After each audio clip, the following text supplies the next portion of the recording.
আসসালামু আলাইকুম ওয়া রাহমাতুল্লাহ। সম্মানিত দেশ ও দেশের বাইরে আমার সকল ধর্মের প্রতি শ্রদ্ধা সম্মান রেখে আমি আপনাদের সামনে একটি ভিডিও এবং ফুটেজ নিয়ে এসেছি।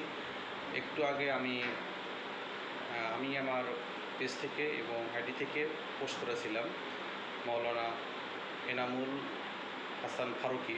তিনি অত্যন্ত গুরুতর অসুস্থ এবং এই বিষয়ে আমাদের হজরত মাওলানা মামুনুল হক সাহেব তিনি এই ভিডিও করেছেন। আমি তাকে ভিডিওটা এখানে দিয়েছি। আপনারা যে যতটুকু পারেন সাহায্যের হাত বাড়িয়ে দেবেন। ইনশাআল্লাহ আপনাদের এই দান এবং সদকা বেফলে যাবে না এবং ব্যাংক অ্যাকাউন্ট এবং নগদ বিকাশ নাম্বার দেওয়া আছে, আপনারা যোগাযোগ করে ইনশাআল্লাহ দিতে পারেন। আপনাদের সাহায্যের হাত ইনশাআল্লাহ প্রসারিত হোক এবং এই ভিডিওটা সবাই শেয়ার করে দিবেন, সবাইকে দেখার সুযোগ করে দিবেন।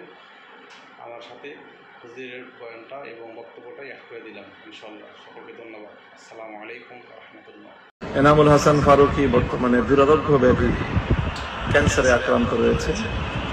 এই ক্যান্সারের চিকিৎসা নানামুখী প্রচেষ্টা অব্যাহত রয়েছে। তার এই চিকিৎসা বাবদ খরচ হচ্ছে লক্ষ লক্ষ টাকা। এই বিপুল পরিমাণ ব্যয় বহন করা অবশ্যই সাধারণ পরিবারের পক্ষে দুঃসাধ্য ব্যাপার। আমাদের প্রত্যেকের ঐতিহাসিক দায়িত্ব যে আমরা আমাদের এই ভাইয়ের পাশে দাঁড়াবো এবং তার সুচিকিৎসার জন্য আল্লাহর নিকট দোয়া এবং নিজেদের সাধ্যের সবটুকু উজাড় করে সহযোগিতা করব।